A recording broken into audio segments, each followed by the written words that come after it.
तर ऋतुचर्या हा काही वेगळं शास्त्रीय भाग म्हणून फॉलो करावा असं सगळ्यांकडून अपेक्षित मुळात नाहीये.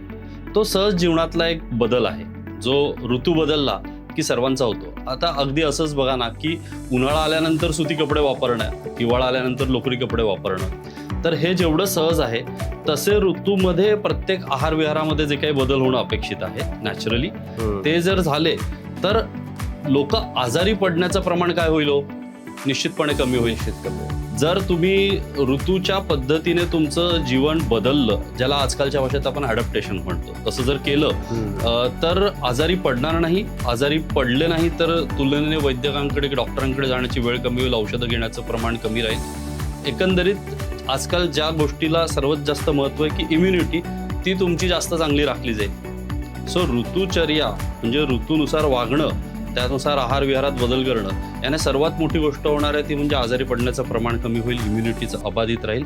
आणि ह्या सगळ्याचा मोठा परिणाम काय आहे जो आयुर्वेद सांगतो की आयुष्य आपलं दीर्घ राहील, निरामय राहील. त्याच्यामुळे मला असं वाटतं की ऋतूनुसार वागण्यामुळे आपल्याला एक दीर्घ निरोगी आयुष्य प्राप्त होईल.